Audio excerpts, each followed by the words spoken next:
Hello friends, मैं doctor निशा मंगल, genesis clinic Jaipur से।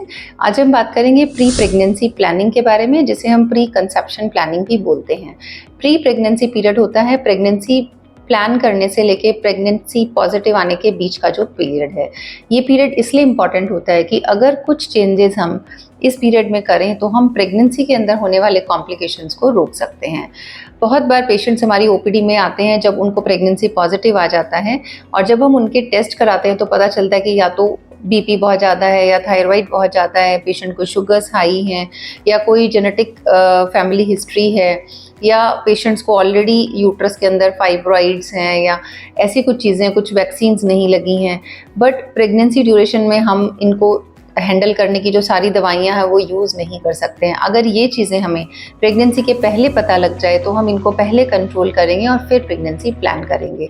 तो ये वीडियो बनाने का मेरा एम यही था कि हम पेशेंट्स को ये बता पाएँ कि आप प्रेगनेंसी प्लान के पहले अगर आपको कोई ट्रबल है तो आप डॉक्टर से कंसल्ट करें, और ये कुछ चेंजेस हैं जिनको आप फॉलो करें। तो आज ऐसी ही कुछ इंपॉर्टेंट 5 टिप्स के बारे में हम बात करेंगे। सबसे इम्पॉर्टेंट और पहली टिप आती है आपके लाइफस्टाइल चेंजेस। सेकंड आता है आपको फर्टाइल पीरियड पता होना चाहिए। थर्ड आता है आपको आपका मेडिकल हिस्ट्री और फैमिली हिस्ट्री पता होना चाहिए। फोर्थ पॉइंट आता है कि कुछ ज़रूरी वैक्सीनेशंस हैं उनके बारे में आपको पता होना चाहिए। और फिफ्थ पॉइंट आता है कि कुछ हेल्थ सप्लीमेंट्स हैं जैसे कि फॉलिक एसिड, B12 या आयरन, तो इनके बारे में भी आपको पता होना चाहिए। तो सबसे पहले हम बात करेंगे लाइफस्टाइल चेंजेस के बारे में। जब भी आप प्रेगनेंसी प्लान कर रहे हैं तो हम आपको बोलते हैं हेल्दी लाइफस्टाइल अपनाना है। हेल्दी लाइफस्टाइल का मतलब है कि आपका मेंटल हेल्थ और फिजिकल हेल्थ दोनों इंपॉर्टेंट है। और बेसिकली 4 पॉइंट्स हैं जो हेल्दी लाइफस्टाइल के अंदर हम बताते हैं। सबसे पहला आता है कि आपको अपना डाइट जो है उसका ध्यान रखना है। आपको जंक फूड अवॉइड करना है। अगर आप स्मोकिंग या अल्कोहल लेते हैं तो वो बंद करना है। जो भी फास्ट फूड आप ले रहे हैं या कोल्ड ड्रिंक्स ले रहे हैं उनको मिनिमाइज़ करना है। फ्रूट्स, ड्राई फ्रूट्स ये आपको एम्पल अमाउंट में लेने हैं। सेकंड चीज़ आती है फिजिकल वर्कआउट। आपको कुछ अमाउंट में एक्सरसाइज या योगा स्टार्ट करना है। Daily routine 4 to 5 kilometre walk है वो स्टार्ट करना है। कुछ ब्रीदिंग एक्सरसाइज या मेडिटेशन है ये शुरू करना है। थर्ड पॉइंट आता है स्लीप। आपको एटलीस्ट नाइट का 6 to 7 आवर्स का स्लीप जो है वो लेना ज़रूरी होता है। फोर्थ पॉइंट आता है स्ट्रेस। अगर आपको कोई भी जॉब रिलेटेड स्ट्रेस है या फैमिली स्ट्रेस है तो उसको ट्राई करके मिनिमाइज़ करना है, क्योंकि स्ट्रेस हमारे अंदर प्रेगनेंसी होने में भी प्रॉब्लम करता है और प्रेगनेंसी के दौरान भी बहुत सारे कॉम्प्लिकेशंस करता है। फर्टाइल पीरियड वो पीरियड होता है जिसमें कि आपको प्रेगनेंसी होने का मैक्सिमम चांस होता है। तो अगर हमें फर्टाइल पीरियड पता होगा तो हम फर्टाइल पीरियड के दौरान ही सेक्सुअल कांटेक्ट करेंगे और हमारे प्रेगनेंसी रेट्स को बढ़ा पाएंगे। अगर आपका मेंस्ट्रुअल साइकिल रेगुलर है, लाइक 28 to 30 डेज़ का है, तो यूजुअली हमें पता होता है कि हमारा जो फर्टाइल पीरियड है वो 12th से 18th डे के बीच में आता है। तो इन 12 to 18 डेज़ के बीच में आपको एटलीस्ट ऑल्टरनेट डे या 3 to 4 टाइम्स आपको ज़रूर कांटेक्ट में रहना है। अगर आपका पीरियड इरेगुलर है या तो बहुत लेट है या बहुत अर्ली आ रहा है तो डेफिनेटली आपको अपने गायनेकोलॉजिस्ट से कंसल्ट करना है, ताकि अगर कोई हार्मोनल प्रॉब्लम या कोई और प्रॉब्लम है तो आपका हम डायग्नोस कर पाएँ और आपको ये बता पाएँ कि आपका जो फर्टाइल पीरियड है वो कब आएगा।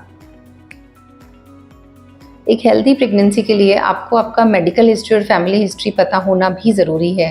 अगर आपको पहले से कोई भी बीमारी है, जैसे थायराइड है, डायबिटीज़ है, हाई बीपी है, या अस्थमा की और कोई एलर्जी की हिस्ट्री है, तो आपको अपने गायनेकोलॉजिस्ट से कंसल्ट करना है, ताकि हम पहले से ही मेडिसिन देके उस डिजीज़ को कंट्रोल में ला सकें।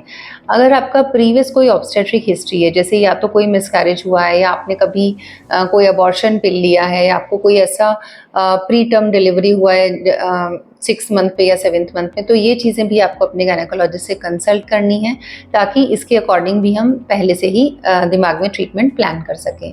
इसके अलावा आपका फैमिली हिस्ट्री भी बहुत इंपॉर्टेंट होता है कि आपके फैमिली के अंदर अगर डायबिटीज़ या हाइपरटेंशन का हिस्ट्री है या कोई ऐसा जेनेटिक या कॉन्जेनिटल एबनॉर्मलिटी का हिस्ट्री है, तो हमें वो चीज़ें पहले से ही इवेल्युएट करनी होती है।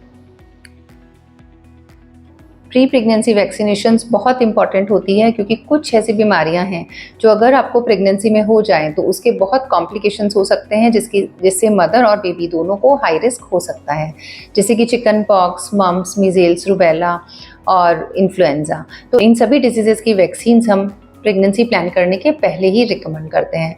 यूजुअली हम पेशेंट से पूछ लेते हैं कि उनको चाइल्डहुड में मम्प्स, मीज़ल्स, रूबेला या चिकन पॉक्स की वैक्सीन्स लगी हैं या नहीं।